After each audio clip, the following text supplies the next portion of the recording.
May 16th, 1940, the village of Stonne in northeastern France. Oberleutnant Hans Schmidt of the 10th. Panzer Division watched through his binoculars as something impossible lumbered into view through the morning mist. A French tank, massive and angular, was advancing alone down the main street, its twin cannons traversing methodically. Schmidt had seen French tanks before, the light Renaults and Hotchkiss machines that his Panzer IIIs had been destroying for days. This was something different. This was a Char B1 Bis, and it was about to teach the Wehrmacht a lesson in humility they would never forget. The German anti-tank guns opened fire immediately. The distinctive crack of 37mm PaK-36 cannons echoed through the village streets. Schmidt watched the armour-piercing rounds strike the French behemoth's glacis plate and ricochet into the sky like sparks off an anvil. The Char B1 didn't slow down. It didn't even wobble. It just kept coming, its 75mm hull gun swivelling toward the German positions with mechanical precision. What happened next would be reported up the German chain of command with such alarming frequency that High Command would initially refuse to believe it. The French super-heavy tank proceeded to destroy 2 Panzer III medium tanks, 4 Panzer II light tanks, and 3 anti-tank guns in less than 20 minutes, all while absorbing over 140 direct hits from German weapons that simply could not penetrate its armour. When the Char B1 Bis finally withdrew, it was not due to damage but because it had expended its ammunition. German troops examining the battlefield found a tank that looked like it had been attacked by a swarm of angry bees, pockmarked with impact craters but fundamentally unharmed. The age of invincible German armour superiority had just met its match. The story of the Char B1 Bis is one of the great paradoxes of World War II. A tank so technically advanced and powerfully armed that it terrified German tankers who encountered it, yet fielded by a nation whose military doctrine and industrial capacity could not properly exploit its overwhelming advantages. In the crucial battles of May and June 1940, individual Char B1 Bis tanks achieved tactical victories that should have been impossible, destroying entire German formations single-handedly, while laughing off weapons that destroyed other Allied tanks with ease. But strategic failures and doctrinal rigidity meant these armoured monsters fought a losing war despite winning nearly every engagement they participated in. This is the story of how French engineering created a masterpiece of armoured warfare a decade ahead of its time, how German troops learned to fear the distinctive silhouette of the Char B1 Bis more than any other Allied weapon, and how tactical brilliance could not overcome strategic incompetence. The origins of the Char B1 Bis traced back to the aftermath of World War I, when French military planners were determined to never again experience the horrific stalemate of trench warfare. The original Char B1 design emerged from 1921 specifications calling for a breakthrough tank, a mobile fortress capable of smashing through fortified positions while providing direct fire support to infantry. What French engineers at FCM, Forges et Chantiers de la Méditerranée, created was unprecedented. A 32-ton armoured fighting vehicle with maximum armour thickness of 60mm, thicker than anything else on European battlefields at the time, the tank featured a revolutionary dual-cannon armament. A 75mm Abrams SA-35 howitzer mounted in the hull with limited traverse, designed to demolish fortifications and bunkers, and a fully rotating APX-4 turret mounting a 47mm SA-35 anti-tank gun, one of the most powerful anti-armour weapons in the world in 1940. This combination gave the Char B1 the ability to engage both hard and soft targets simultaneously, a capability no German tank possessed. But it was the Bis variant, introduced in 1937, that transformed the design from impressive to dominant. The Char B1 Bis increased frontal armour to 60mm at complex angles, that provided effective protection equivalent to 100mm or more against many projectiles. The sides received 55mm of armour. Even the rear, traditionally the weakest point of any tank, was protected by 50mm of steel plate. To put this in perspective, the Panzer III, Germany's primary medium tank in 1940, had maximum armour of just 30mm. The Panzer IV, which would become Germany's workhorse tank throughout the war, mounted only 20mm of frontal armour in its early variants. The Char B1 Bis was not just better armoured than German tanks, it was invulnerable to their weapons at combat ranges. The power plant was equally impressive. A Renault inline 6-cylinder gasoline engine producing 307 horsepower, enormous power for the era. This engine drove the 32-ton machine at a respectable 28 km per hour on roads, faster than most German tanks could achieve. The suspension system used a complex arrangement of vertical coil springs that provided surprisingly good cross-country mobility for such a heavy vehicle. French tankers who trained on the Char B1 Bis reported that despite its weight, the tank could traverse terrain that stopped lighter vehicles, its broad tracks distributing weight effectively, and its powerful engine providing enough torque to climb steep gradients. The armour scheme deserves special attention because it represented cutting-edge metallurgical science. French armour plate used a face-hardened steel that was extremely resistant to penetration. The manufacturing process created a hard outer surface that shattered armour-piercing projectiles while maintaining a tough, ductile backing that prevented cracking under impact. The armour plates were also mounted at carefully calculated angles. The glacis plate, the front slope of the hull, was set at 45 degrees from vertical. This seemingly simple design choice effectively doubled the thickness any penetrating projectile had to traverse. A 60mm plate at 45 degrees provided protection equivalent to roughly 85mm of vertical armour. German armour-piercing rounds that could penetrate 40mm of vertical plate at 500 metres simply ricocheted off the Char B1 Bis at point-blank range. The 47mm SA-35 gun in the turret was a masterpiece of French ordnance design. With a muzzle velocity of 855 metres per second, it could penetrate 70mm of vertical armour at 400 metres. This meant the Char B1 Bis could destroy any German tank in service in 1940 from ranges where German tanks could not even scratch its paint. The ammunition load of 50 rounds for the 47mm gun gave the tank excellent staying power in prolonged engagements. The 75mm hull gun, while having only 74 rounds of ammunition and limited traverse of just 1 degree left or right, could fire high explosive shells devastating against infantry positions, anti-tank guns, and fortifications. The combination created a tank that could engage any target on the battlefield with appropriate firepower.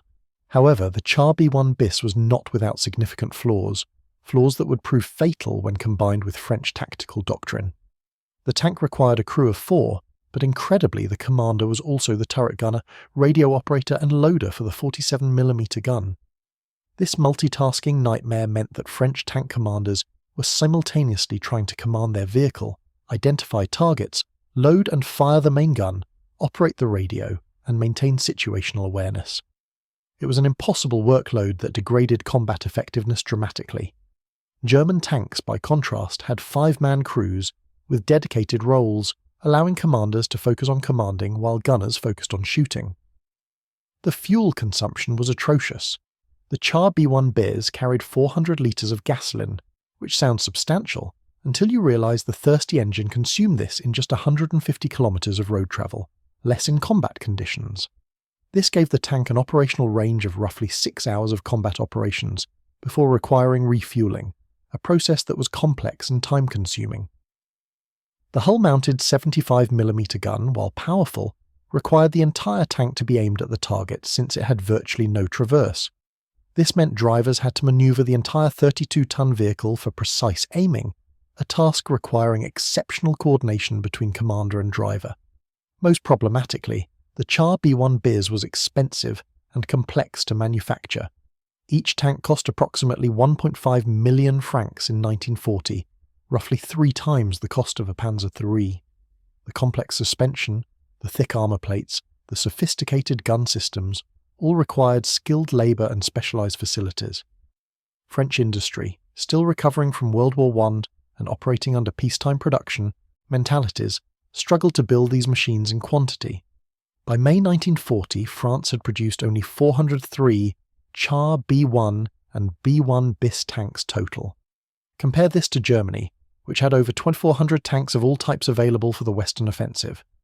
The tactical employment doctrine for the Char B1 Bis reflected French military thinking that was simultaneously sophisticated and catastrophically outdated. French armour doctrine in 1940 was still heavily influenced by World War I experience.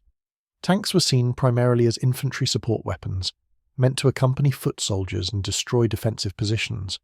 The concept of independent armoured operations, of tanks racing deep into enemy territory to disrupt rear areas and create chaos, was foreign to French thinking. The Germans, by contrast, had developed blitzkrieg tactics that emphasized speed, concentration of force, and deep penetration. When these two philosophies collided in May 1940, technical superiority could not overcome doctrinal obsolescence. French tanks were distributed among infantry divisions in small packets, rather than concentrated in large armoured formations. The Char B1 Bis tanks were organised into battalions of 34 tanks each, divided into 3 companies. These battalions were then parcelled out to support infantry divisions, often with just a single company or even individual platoons assigned to support specific infantry operations. This penny packet deployment meant that German forces could mass their armour against isolated French tanks, achieving local superiority even when the French had better equipment. The Germans, operating in panzer divisions of 200 to 300 tanks with organic infantry, artillery and air support, could bring overwhelming force to bear at critical points. French radio equipment in 1940 was inadequate for coordinated operations. Many Char B1 Bis tanks were equipped with radios, but the ER-53 radio sets had limited range and were unreliable.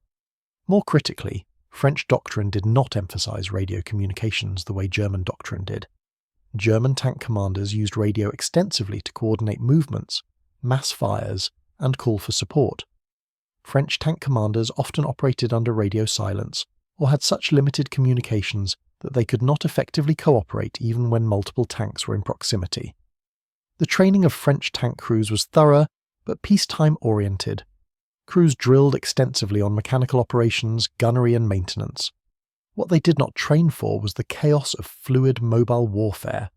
French exercises emphasized set-piece attacks against prepared positions with extensive planning and coordination.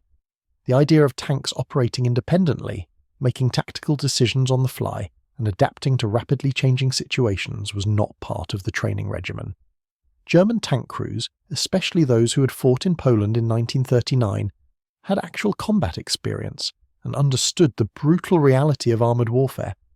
The logistical, system-supporting French armour was inadequate for mobile operations. Fuel trucks, ammunition carriers and maintenance vehicles were organised around the assumption of slow, deliberate advances with established supply lines. The concept of tanks racing 50 or 100 kilometres in a day and requiring mobile logistical support in fluid situations was not part of French planning. When the Germans broke through in the Ardennes and created a fast-moving, chaotic battlefield, French logistics collapsed. Char B1 Bis tanks were often abandoned not because they were destroyed, but because they ran out of fuel and no resupply was possible. The Battle of France began on May 10, 1940, when German forces invaded Belgium, the Netherlands and Luxembourg. The primary German thrust came through the Ardennes forest, an area the French considered impassable for large armoured formations. This fundamental intelligence failure meant that when 7 German panzer divisions emerged from the Ardennes on May 13th, they hit the weakest point in the French defensive line. The battles that followed would see Char B1 Bis tanks achieve incredible tactical victories, while France suffered strategic catastrophe. The first major engagement occurred near Flavian on May 15, 1940.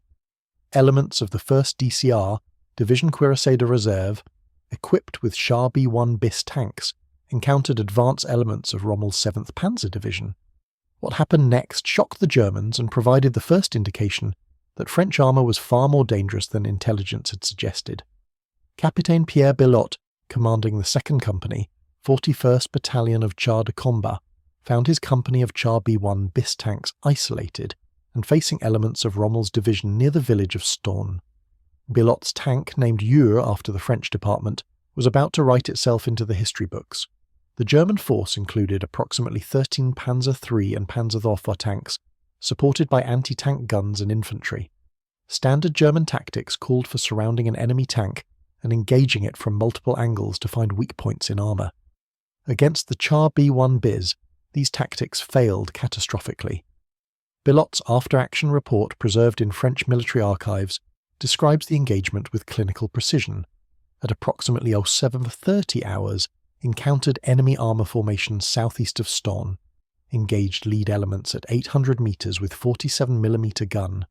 First round penetrated enemy tank, catastrophic explosion observed, manoeuvred to engage second target, received fire from 3 directions, multiple impacts observed on hull and turret, No penetrations. Returned fire. 4 enemy tanks destroyed in succession. Enemy force withdrew in disorder. What the report doesn't convey is the psychological impact on the German crews. They were firing their best armor-piercing ammunition at a single French tank from ranges where they should have been achieving easy kills. Instead, their rounds were bouncing off or shattering against armor they simply could not defeat.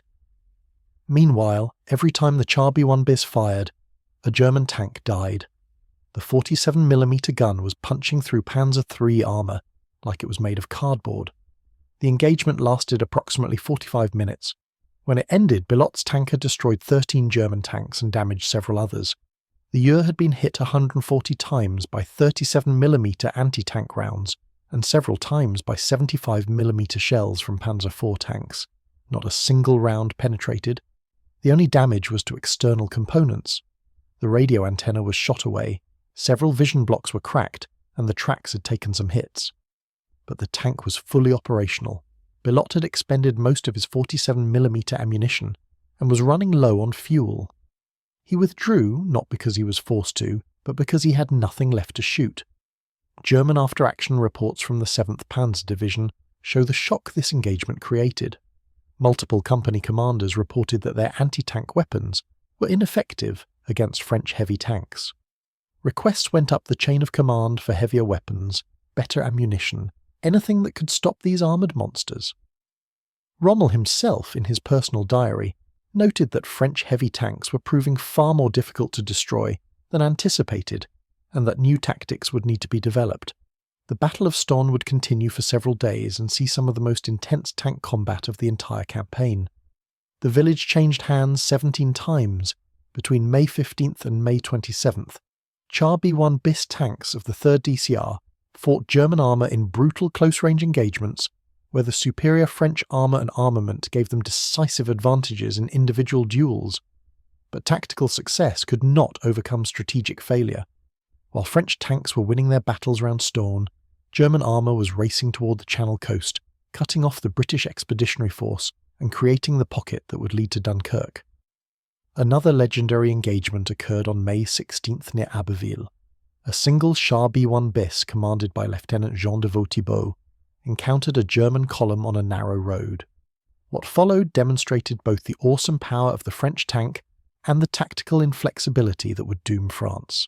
De Vautibeau's tank blocked the road, its frontal armour impervious to anything the Germans could bring to bear. For nearly 3 hours the Char B1B sat at a choke point, destroying every German vehicle that tried to force passage. 7 Panzer II light tanks were knocked out. 3 Panzer III medium tanks were destroyed.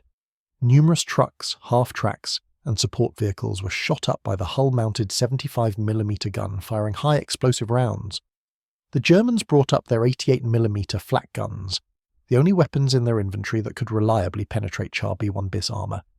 But the narrow wooded road made it impossible to deploy the guns effectively. Every time they tried to set up, the French tank would fire first, destroying the gun crew or the towing vehicle.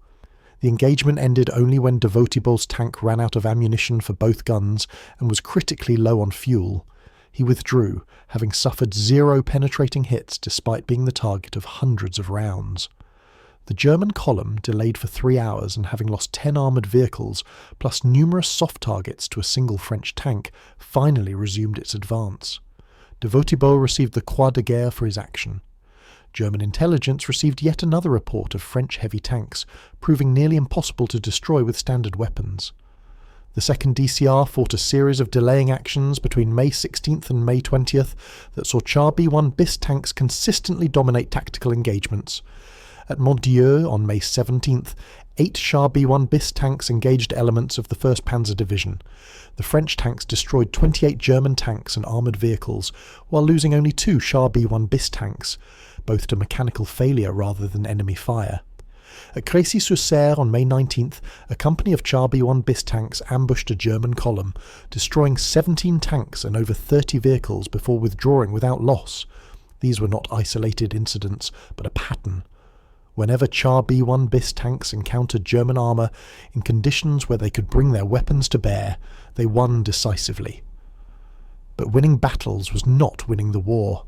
By May 20th, German armour had reached the Channel coast at Abbeville, cutting off Allied forces in Belgium and northern France. The strategic situation was catastrophic. French armour units, including those equipped with Char B1 Bis tanks, found themselves cut off from supply, unable to refuel or rearm, and operating in an environment of total chaos where communications had broken down and command authority had disintegrated. The ultimate demonstration of the Char B1 Bis's combat power came during the defence of the Saumur Military Academy in June 1940. Colonel Charles Michon, commanding cadets and a handful of operational tanks including 3 Char B1 Bis tanks, organised a desperate defence of the Loire River crossings. What followed was an epic of courage and tactical brilliance that demonstrated what properly employed Char B1 Bis tanks could achieve even against overwhelming odds. The German 1st Cavalry Division, equipped with light tanks and motorised infantry, attempted to force a crossing at Gien on June 19th. The 3 Char B1 Bis tanks, positioned in hull-down positions with overlapping fields of fire, turned the crossing site into a killing ground. For 2 days, these 3 tanks, supported by cadets with infantry weapons and a few artillery pieces, held off an entire German division. The Char B1 Bis tanks engaged German armour at ranges where the Germans could not effectively return fire. The 47mm guns picked off Panzer II and Panzer 38T light tanks with methodical precision. The BR 75mm hull guns demolished German pontoon bridges and destroyed infantry concentrations.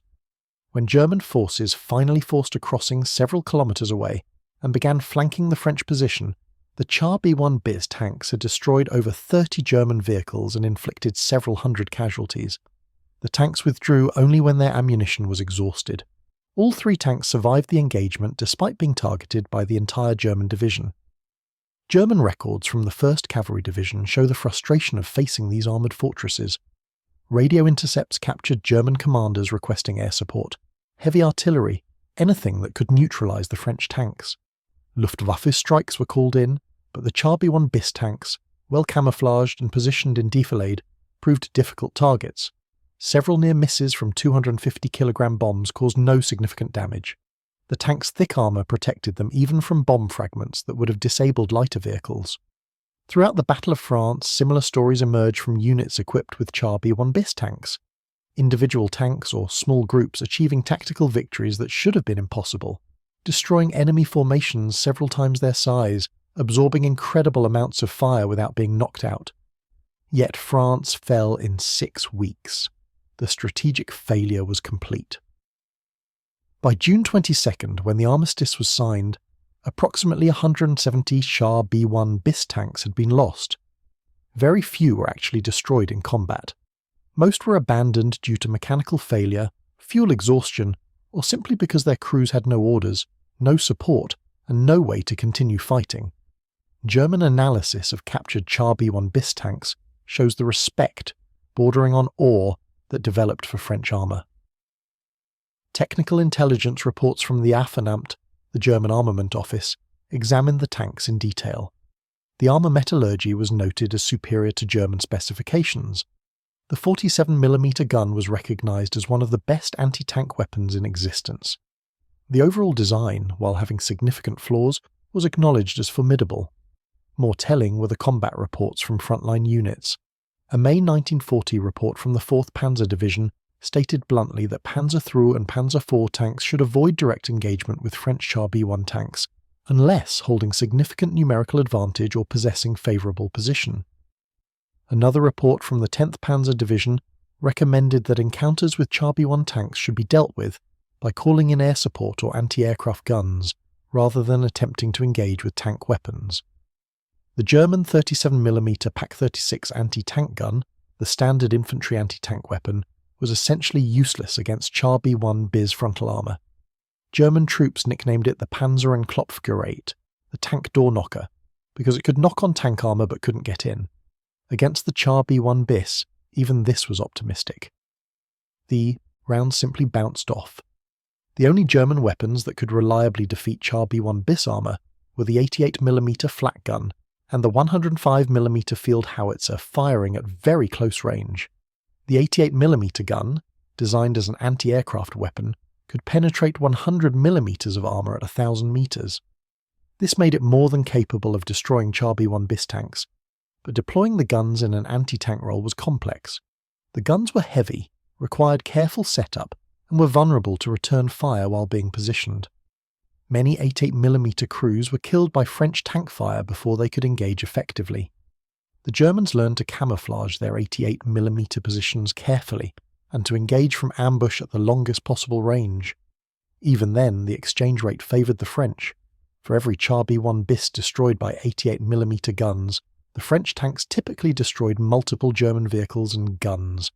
After the fall of France, the Germans captured approximately 160 operational Char B1 Bis tanks. Rather than scrapping them, the Wehrmacht pressed them into service, a remarkable decision that demonstrated just how good the tanks were. Captured Char B1 Bis tanks were designated Panzerkampfwagen B-Stu 740 in German service. The Germans modified many tanks by adding a commander's cupola to improve visibility and reduce the commander's workload. They also standardized on the 47mm gun ammunition, simplifying logistics. German crews trained on captured Char B1 Bis tanks reported that the tanks were powerful and effective, but complex to maintain and fuel-hungry. The few German units equipped with captured Char B1 Bis tanks used them primarily for occupation duties and training. Some saw combat on the Eastern Front in 1941, where their thick armour proved effective against early Soviet anti-tank weapons. A few were converted into self-propelled guns and flamethrower tanks. The Char B1 Bis chassis was used as the basis for several German conversions, including the 10.5cm LFH-18 of Geschutzwagen B2, a self-propelled howitzer, and the Flammwagen B2, a flamethrower tank used by the 102nd SS Heavy Panzer Battalion during the suppression of the Warsaw Uprising in 1944. The fact that Germans continued using captured Char B1 Bis tanks throughout the war, despite their logistical burden, speaks volumes about their combat effectiveness. These were the same Germans who routinely scrapped captured Soviet, British and American tanks as inferior to their own designs. The Char B1 Bis was good enough that even with its flaws it was worth operating. French tank crews who fought in Char B1 Bis tanks developed tremendous affection for their vehicles despite the overwhelming defeat. Post-war interviews with veterans consistently emphasized the tank's strengths. The armour was invincible. The guns were devastating. When you hit something with the 47mm, it died. The sense of invulnerability, perhaps illusory but based on actual combat experience, was powerful. Veteran tanker Henri Lamiot, who commanded a Char B1 Bis during the Battle of France, recalled decades later that his tank was hit over 90 times during various engagements in May 1940. Not once did enemy fire penetrate the crew compartment. He lost his tank only when the engine failed due to lack of maintenance, a failure of logistics rather than combat capability. The psychological impact on German troops who faced Char B1 Bis tanks in combat was significant. German infantry learned to fear the distinctive profile of the French tank, its tall hull and turret unmistakable. The sound of the tank's engine and tracks could trigger panic in inexperienced troops who had heard stories of invincible French supertanks destroying entire companies. German tankers developed a healthy respect for the Char B1 Bis that bordered on fear. Panzer crews knew that in a one-on-one engagement, the French tank held every advantage. The Germans could only prevail through superior tactics, better coordination, and numerical superiority. When those advantages were absent, German tanks died. The official German Tactical Manual for Fighting French Tanks, issued in May 1940 and updated throughout the campaign, devoted special attention to the Char B1 Bis. It recommended engaging from the flanks or rear where armour was somewhat thinner. It emphasised the need for multiple tanks to attack simultaneously from different directions. It stressed calling for air support or anti-aircraft gun support, rather than relying on tank weapons alone. The lessons learned from facing the Char B1 Bis influenced German tank development for the rest of the war. The German experience fighting heavily armoured French tanks convinced them that future tanks would need much thicker armour and more powerful guns. The result was the development of the Panther and Tiger tanks, both of which featured armour protection and armament that drew directly from lessons learned fighting Char B1 Bis tanks in 1940.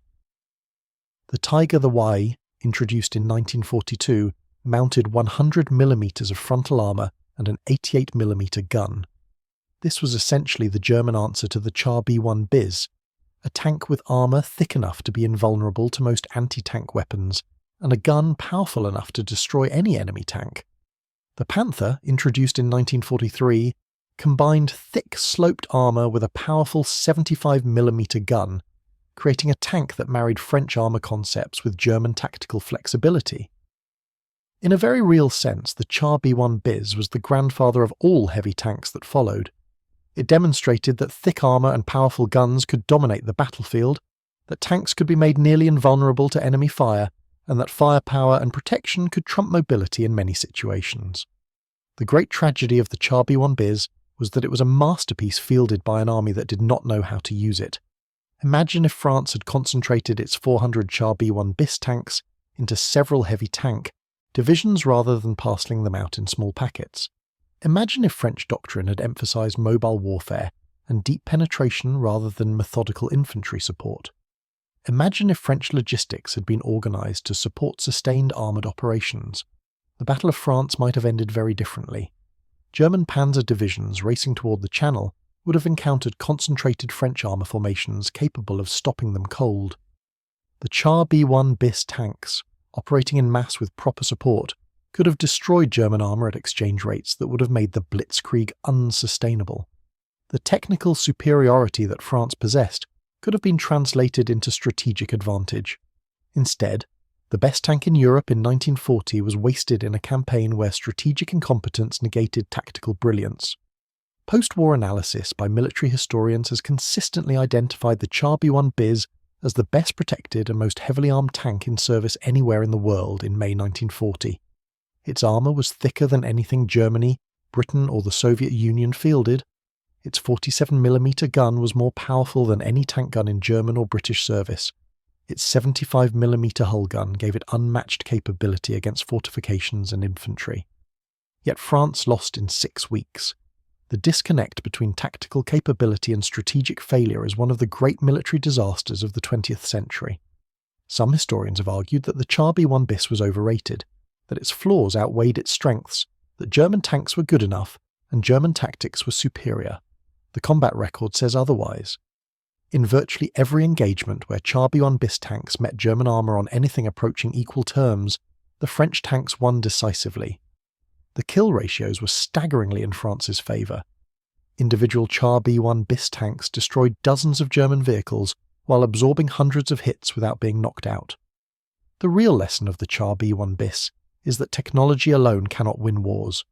The best tank in the world, fielded by an army with obsolete doctrine, inadequate logistics and poor communications, will lose to inferior tanks employed by an army that understands modern warfare.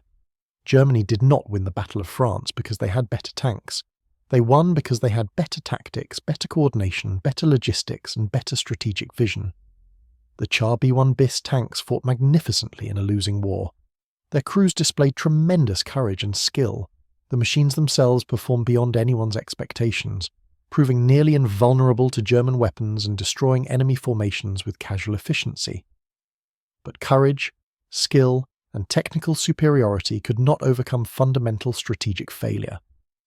Today, the surviving Char B1 Bis tanks in museums stand as monuments to what might have been. The sleek angular lines still look modern and aggressive. The thick armour plates still show, the scars of battles where German anti-tank rounds bounced off like hail. The guns still speak to the tremendous firepower these machines brought to bear. Visitors looking at these tanks can see German tankers soar in 1940, a mobile fortress that should have been unstoppable. At the Musée des Blindés in Saumur, France, one of the world's finest tank museums, several Char B1 Bis tanks are on display. One, named Rhône, carries the combat scars of multiple engagements. The armour is pockmarked with impact craters where German shells hit and failed to penetrate. The turret shows where a 37mm round struck and ricocheted, leaving a bright scar on the face-hardened steel. The hull displays where multiple machine gun rounds stitched across the armour, each impact testimony to the invulnerability French crews experienced. Next to the tank is a display case containing German weapons and ammunition. A 37mm armour-piercing round sits beside a photograph showing the damage such rounds inflicted on Panzer III armour. Neat holes punched through relatively thin plate. Next to it is a photograph of the same ammunition type after striking Char B1 Bis armour. The projectile shattered into fragments, the armour merely scratched. The contrast speaks volumes. The Char B1 Bis represents the road not taken in armoured warfare, a philosophy of building tanks as mobile fortresses, emphasising protection and firepower over mobility and ease of production. This philosophy lost in 1940, not because it was wrong, but because it was implemented by an army that could not exploit it. The Germans learned from the French supertank and built their own heavy tanks, but they also learned to never let technological superiority substitute for tactical flexibility and strategic vision. The ultimate vindication of the Char B1 Bis design came after the war when tank designers worldwide studied its armour scheme, its dual-gun armament concept, and its emphasis on crew protection. The modern main battle tank, with its thick composite armour, powerful main gun, and emphasis on survivability, owes much to the philosophy the Char B1 Bis embodied. French tankers who survived the Battle of France carried memories of fighting in these magnificent machines for the rest of their lives. They remembered the confidence of sitting behind 60mm of armour that nothing could penetrate. They remembered the satisfaction of seeing German tanks explode under their guns. They remembered the frustration of running out of fuel or ammunition while still fully operational, forced to abandon their invincible machines not because they were beaten, but because the system supporting them had collapsed. In the end, the Char B1 Bis shocked German troops in 1940 because it was a tank from the future, fighting a war that was still being conducted with pre-war thinking. It dominated every tactical engagement it participated in. It terrified German troops who faced it. It forced German tank development in directions that would define armoured warfare for years to come. But it could not save France because wars are not won by individual weapon systems, no matter how superior. They are won by armies that can employ their weapons effectively, support them logistically, and integrate them into coherent strategic plans. The Char B1 Bis was a masterpiece. France's use of it was a catastrophe. That contrast defines both its legend and its tragedy. The German respect for the Char B1 Bis extended far beyond battlefield encounters and tactical reports. In the weeks following the fall of France, German technical teams swarmed over captured examples with an intensity that revealed genuine concern about French technical capabilities. These were not cursory examinations. Teams from the Waffenamt spent hundreds of hours measuring armour thickness, testing metallurgical properties, examining gun mechanisms, and evaluating every aspect of the design. The reports they generated would influence German tank design for the remainder of the war. One particularly detailed analysis, completed in July 1940 by Oberingenieur Friedrich Müller of the Heereswaffenamt, examined the armour metallurgy of captured Char B1 Bis No. 337, which had been hit over 200 times during combat operations in May. Müller's report noted with obvious respect that the French face-hardened armour represented the state-of-the-art in protection technology. The manufacturing process created a surface layer of extreme hardness that shattered incoming projectiles, while the softer backing absorbed impact energy. German armour of the period used different metallurgy that, while adequate, did not provide the same level of protection thickness for thickness. Müller recommended that German armour production incorporate French metallurgical techniques, a recommendation that was partially implemented in later panzer production. The examination of the 47mm SA-35 gun system revealed another unpleasant surprise for German engineers. The gun's performance exceeded German 50mm tank guns in armour penetration despite the smaller calibre. The French had achieved this through superior ammunition design and higher muzzle velocities. The armour-piercing rounds used a tungsten carbide core, a material Germany was already short on and would become desperately scarce as the war progressed. The propellant charge was more powerful than German equivalents, generating higher chamber pressures and thus higher velocities. German engineers noted that the entire gun system was over-engineered by their standards, built to tolerances, and with materials that made it expensive and time-consuming to produce, but also extremely reliable and accurate. The fire control systems on the Char B1 Bis, while not as sophisticated as later war tanks would feature, were noted as being well thought out. The APX-4 turret had reasonable optics for 1940, and the gun mounting allowed for relatively precise aiming. The hull gun, despite its limited traverse, had a clever aiming system that provided the driver with reasonable accuracy when properly coordinated with the commander. German evaluators noted that the main weakness was not in the weapons themselves, but in the crew arrangement that required the commander to perform too many functions simultaneously. The captured tanks that Germany pressed into service were modified to address this specific issue, with the addition of a commander's cupola and, in some cases, a dedicated loader position. The mechanical examination revealed both strengths and weaknesses. The Renault engine was powerful and generally reliable, but it consumed fuel at an alarming rate. German engineers calculated that the Char B1 Bis burned approximately 2.6 litres of gasoline per kilometre of travel, nearly twice the consumption of a Panzer IV. This explained why so many French tanks had been abandoned due to fuel exhaustion. The engine required high-octane aviation gasoline, which was in limited supply in France even before the war began. German logistics officers noted with relief that France's inability to fuel its tanks had worked in Germany's favour. If the French had possessed adequate fuel supplies, the campaign might have lasted considerably longer. The transmission and steering systems were noted as being complex but effective. The Nader hydraulic transmission provided smooth gear changes and good control, but it required skilled operators and regular maintenance. German mechanics working on captured Char B1 Bis tanks reported that the hydraulic systems were prone to leaking and required frequent attention. The steering system, which used a combination of clutch and brake steering, along with a complex epicyclic system, was effective but required careful driver training. German drivers trained on captured examples reported that the tank handled well once you learned its quirks, but it was unforgiving of mistakes. Perhaps most telling was the German decision to keep the captured Char B1 Bis tanks in frontline service, rather than relegating them to training or scrapping them for parts. The Germans were not sentimental about captured equipment. Soviet T-34 and KV-1 tanks, which were technically excellent, were rarely used by German forces because they did not fit into German logistics and doctrine.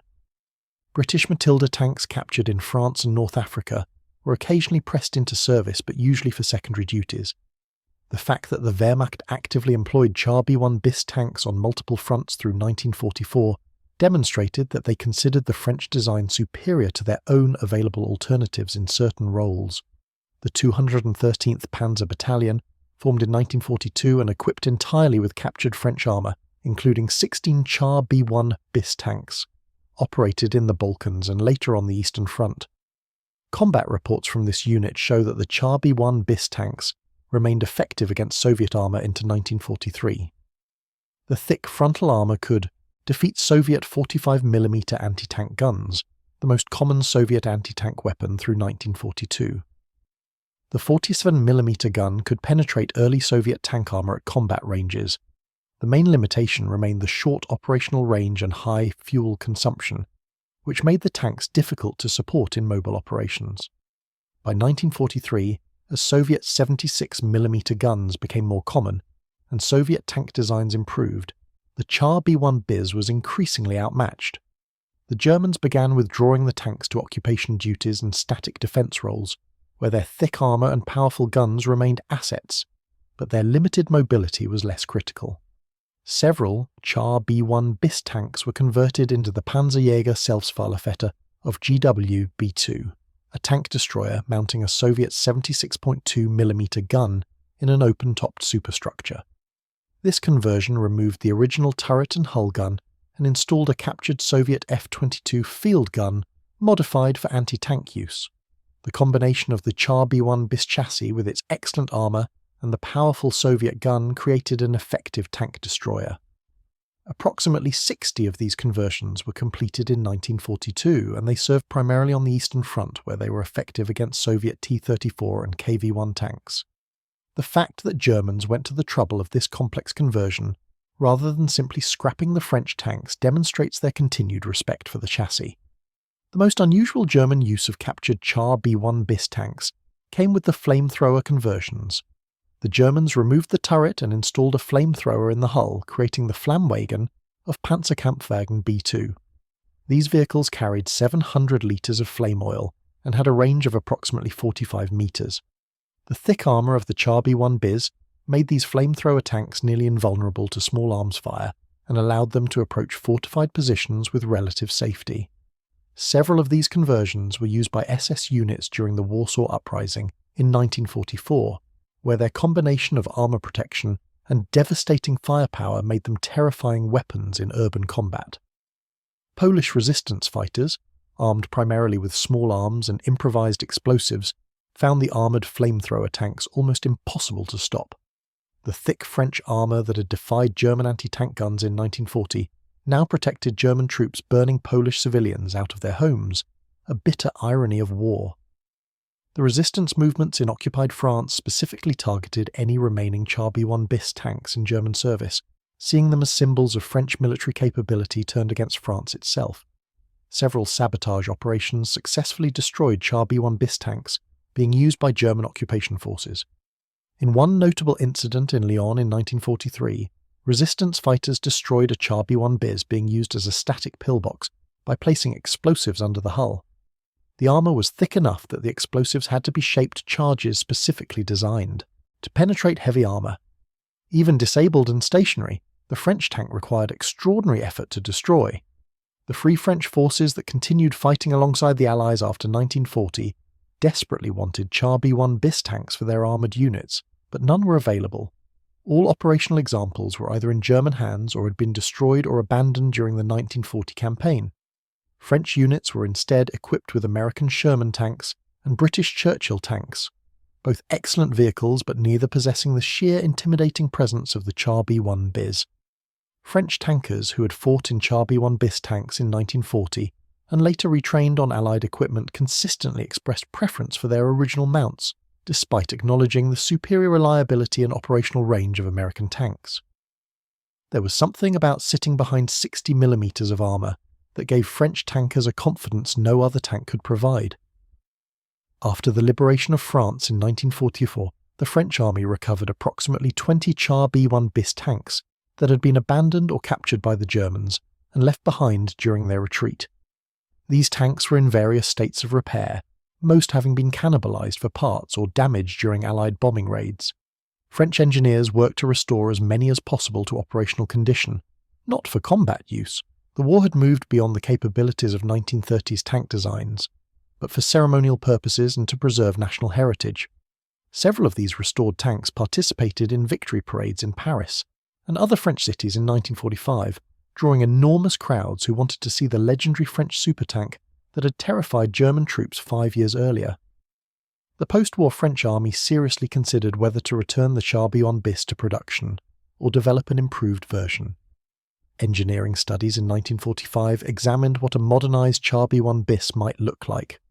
Proposals included a new turret with a 90mm gun, improved engine and transmission for better reliability and range, modernised optics and fire control, and a 5-man crew with separate loader to reduce commander workload.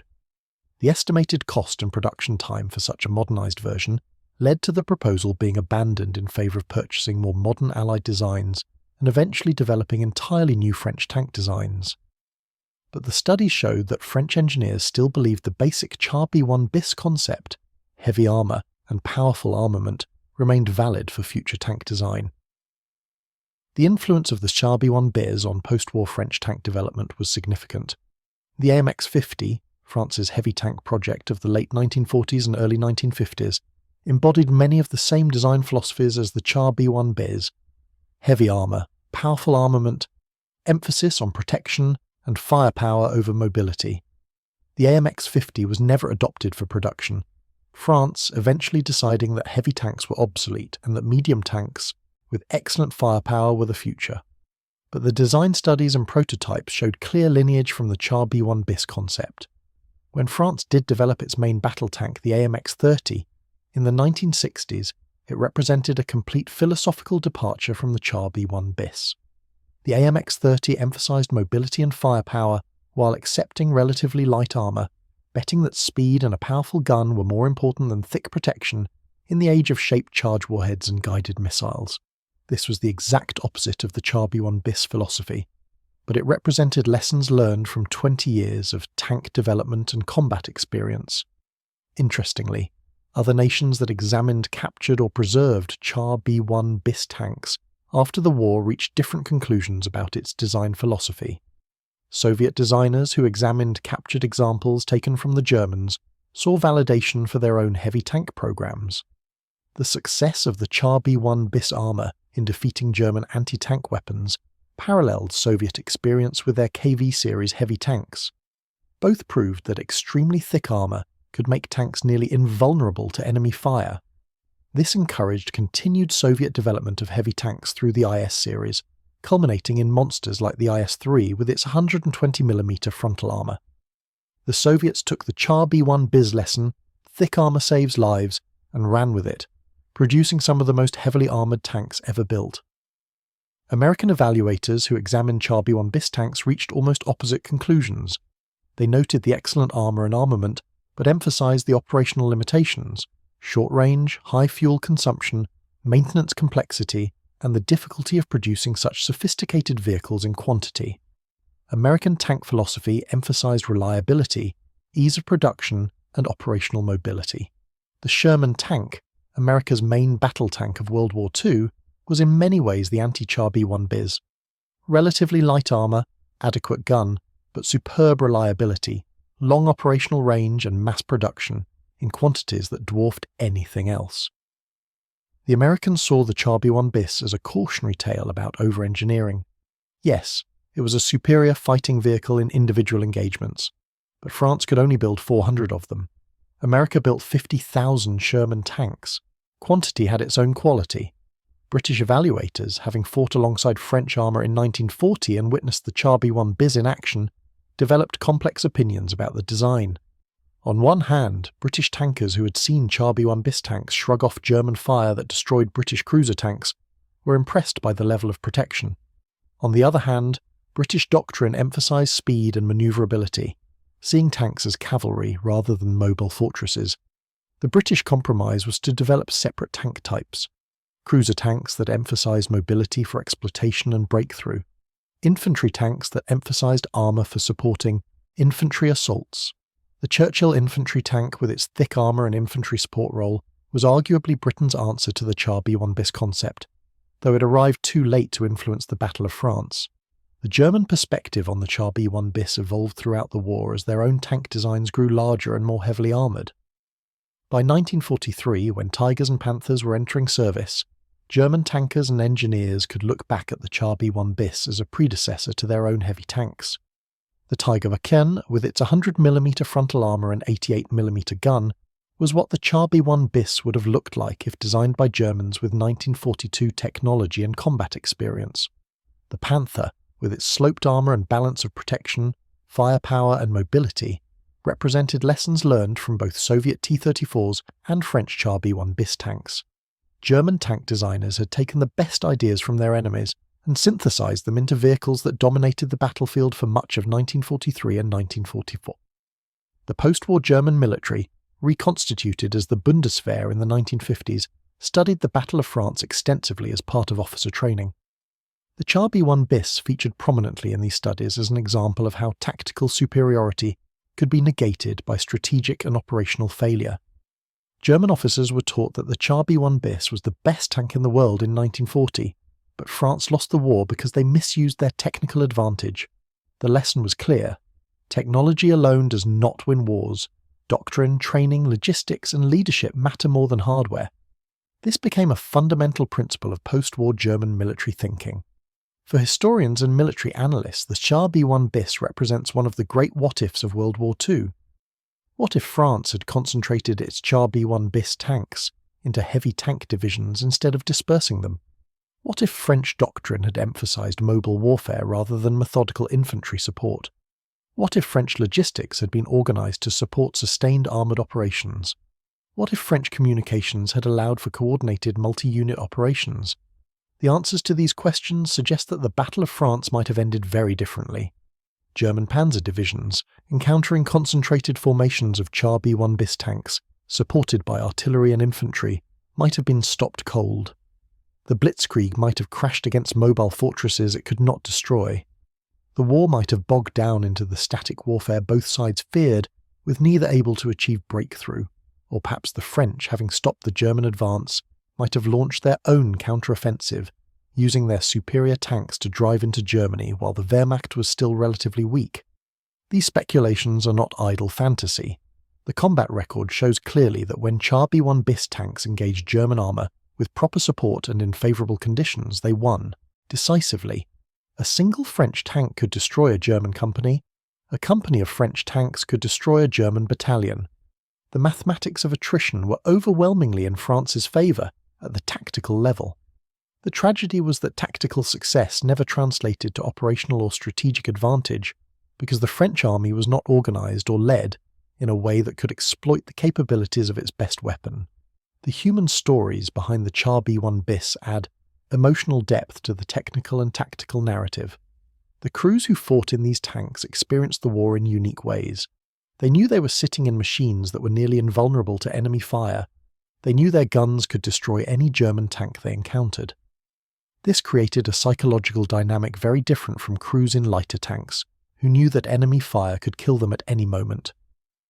Sergeant André Dubois, a Char B1 Bis driver with the 15th Battalion, described in post-war interviews the strange mixture of confidence and frustration that defined fighting in the French supertank. We knew we were invincible, he recalled. German shells would hit us and we would laugh. They couldn't hurt us. Our guns would fire and German tanks would explode. In a fair fight, we always won. But there were no fair fights. We would destroy a German company and then have to withdraw because we were out of fuel.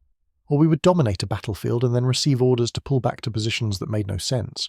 Or we would win a battle and discover that while we were fighting, German tanks had gone around us and were now behind us. We had the best tank in the world and we lost the war. That still haunts me.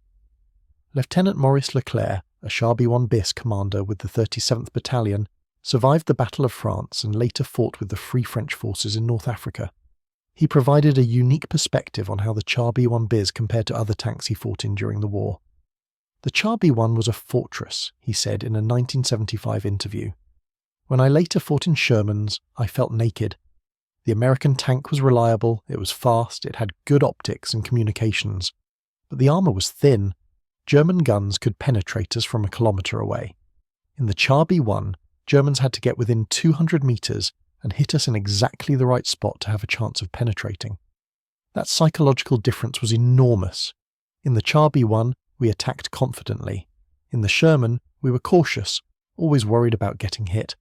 The Sherman was a better tank overall, more reliable, longer range, easier to maintain.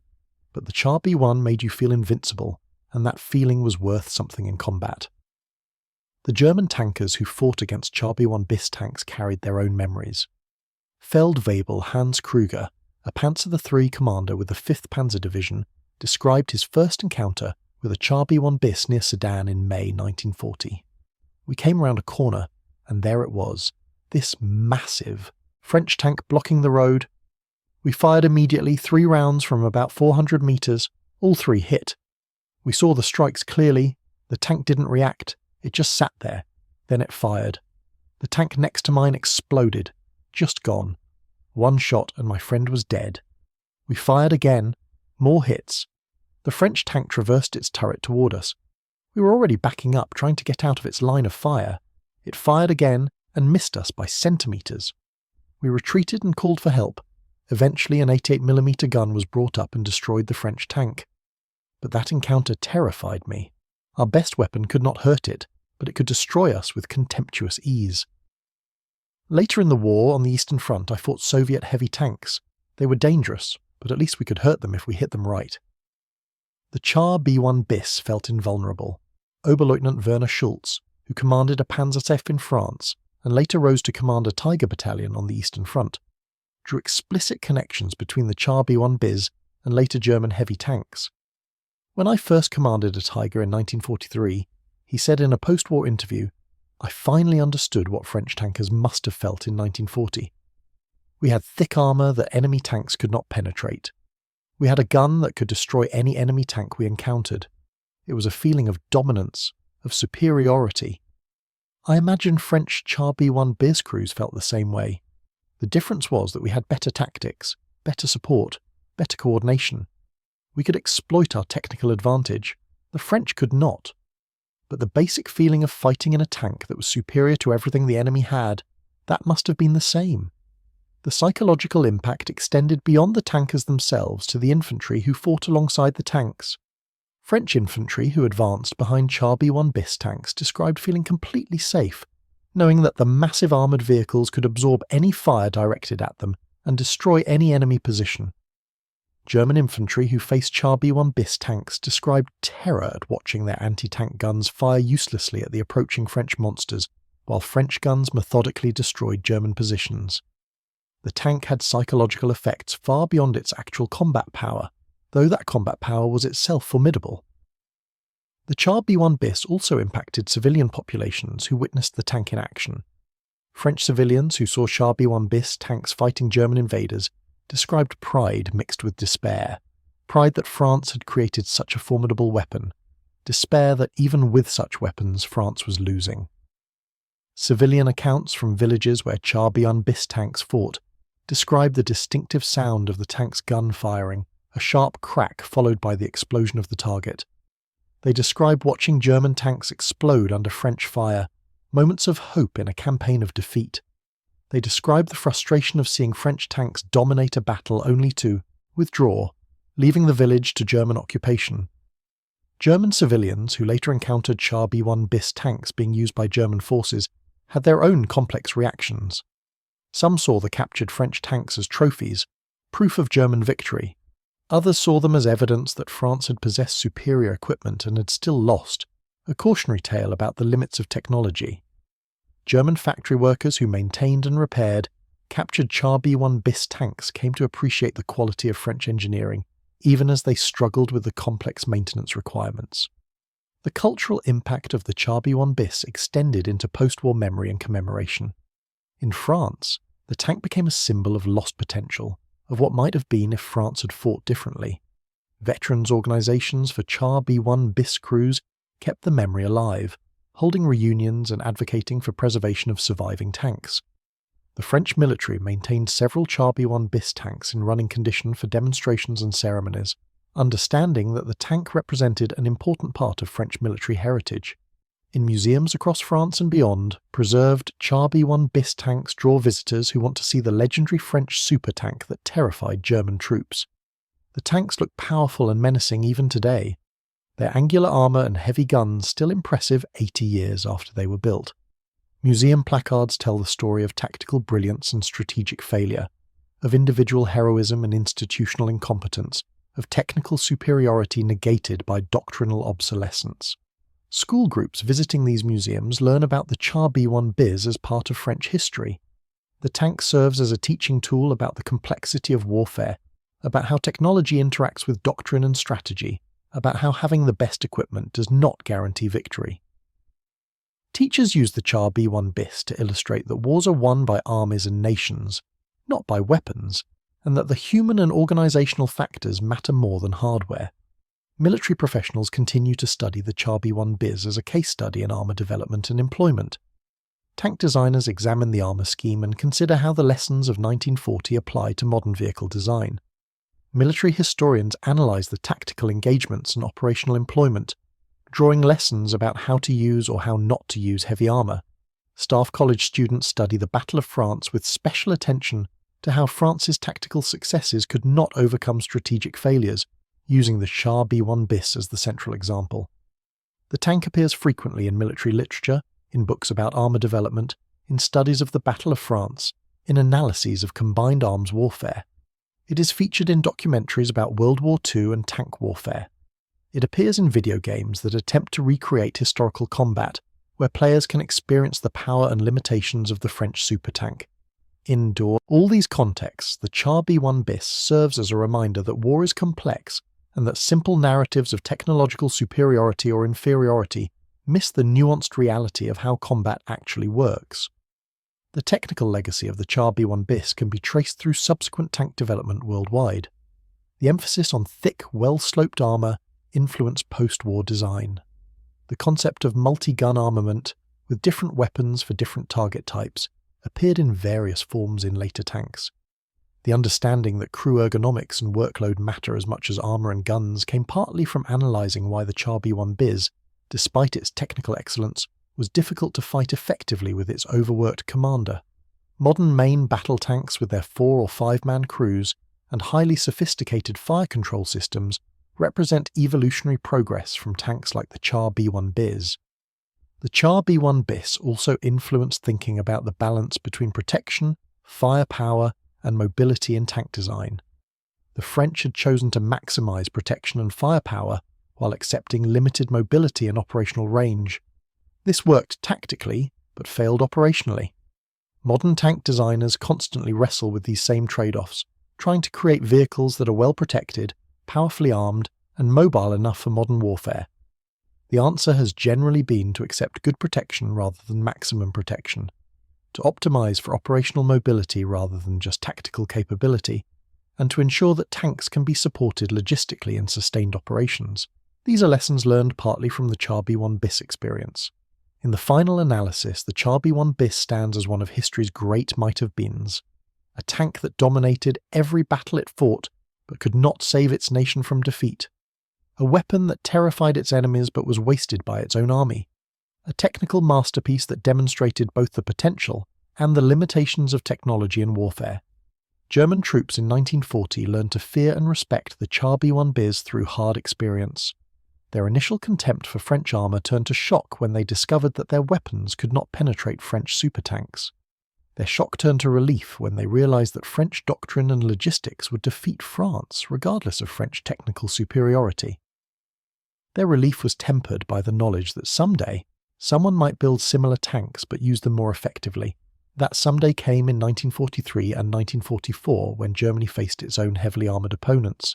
Soviet heavy tanks and later Allied heavy tanks employed with better doctrine and support. German tankers who had fought Char B1 Bis tanks in 1940 and then faced IS-2 heavy tanks or American M26 Pershings in 1945 saw the wheel turn. Now Germany was on the receiving end of armour they could not easily defeat. Now German tanks were being destroyed by enemies with superior protection and firepower. The lessons of 1940 had been learned, just not by the French. The Char B1 Bis shocked German troops in 1940 because it was a glimpse of the future, a tank that belonged to 1943 fighting in a 1940 war. Its thick armour, powerful guns, and devastating combat performance demonstrated what tanks would become. That it was fielded by an army that could not properly use it was France's tragedy. That it influenced tank development for decades afterward was its legacy. That individual Char B1 Bis tanks achieved tactical victories that defy belief, while France suffered strategic catastrophe was its paradox. In the end, the Char B1 Bis proved that having the best weapon is not enough. You must also have the doctrine to employ it, the logistics to sustain it, the communications to coordinate it, and the strategic vision to exploit it. France in 1940 had the best tank in the world. Germany had the best army. The outcome was inevitable, but the Char B1 Bis ensured that German victory came at a higher cost than it might have, and German troops never forgot the shock of encountering French supertanks that seemed invincible. That shock, that respect, that memory is the ultimate legacy of the Char B1 Bis.